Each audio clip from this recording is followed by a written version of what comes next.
Hi అండి, అందరికీ నమస్తే. ఈరోజు వీడియో వచ్చేసి మినపవడలు ఎలా చేసుకోవాలో చూద్దాం. పైన క్రిస్పీగా లోపల మెత్తగా ఉండేట్టు టేస్టీగా ఎలా చేసుకోవాలో చూసేద్దాం. చిన్న చిన్న టిప్స్ ద్వారా చెప్తూ ఉంటాను, వీడియో స్కిప్ చేయకుండా చూసేయండి. ముందుగా మినపప్పు ఒక 2.5 గంటల ముందు నానబెట్టేసుకోవాలి. మనం ఎప్పుడు వేసుకుంటామో అప్పుడు 2.5 గంటల ముందు నానబెట్టేసుకోవాలి.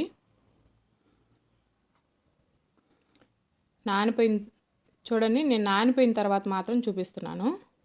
వాటిని 1-2 సార్లు కడిగేసుకొని గ్రైండ్ చేసుకోవాలి. ఎక్కువ వాటర్ పోసి గ్రైండ్ చేసుకోవద్దండి, పిండి లూజ్ అయిపోతుంది. మీరు మిక్సీలోనైనా వేసుకోవచ్చు.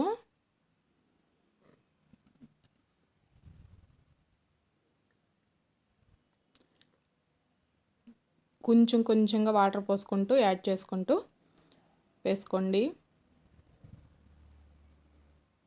పిండి లూజ్ అయిపోతే ఆయిల్ ఎక్కువ పీల్చేస్తుందండి. చూడండి, ఇలా గట్టిగా పట్టుకోవాలి. మరీ లూజ్ అవ్వకుండా ఇలా చేతిలో పట్టుకుంటే వడ నిలబడాలి, అట్లా కలుపుకోవాలి. గ్రైండ్ చేసుకున్న తర్వాత దాంట్లోకి ఒక 2 ఆనియన్స్ చిన్న చిన్న ముక్కలుగా కట్ చేసుకొని యాడ్ చేసుకోవాలి. ఆ తర్వాత 1 స్పూన్ జీలకర్ర, తగినంత సాల్ట్ వేసుకోవాలి. దీంట్లోకి మీరు కావాలంటే పచ్చిమిరపకాయలు, కొత్తిమీర, అల్లం ముక్కలు అవి కూడా యాడ్ చేసుకోవచ్చు, ఇంకా టేస్ట్ బాగుంటుంది. కాకపోతే నేను పిల్లలు తింటారు కాబట్టి కొంచెం అవి ఏమి యాడ్ చేయకుండా ఇలానే చేస్తున్నాను. ఇక్కడ ఒక టిప్ చెప్తాను చూడండి. పిండి లూజ్ అయిపోయింది అనుకోండి, అంటే కొంచెం జారుడుగా అట్లా అవుతుంది కదా, అట్లా వాటర్ ఎక్కువైపోయినప్పుడు ఎప్పుడైనా అనుకోకుండా జరుగుతుంది కదా, అప్పుడు కొంచెం బియ్యం పిండి యాడ్ చేసుకోండి. టేస్ట్ ఏం మారదు, సూపర్గా వస్తాయి. ఆయిల్ పీల్చదు, బాగా వస్తాయి వడలు. ఒకసారి ట్రై చేయండి అది.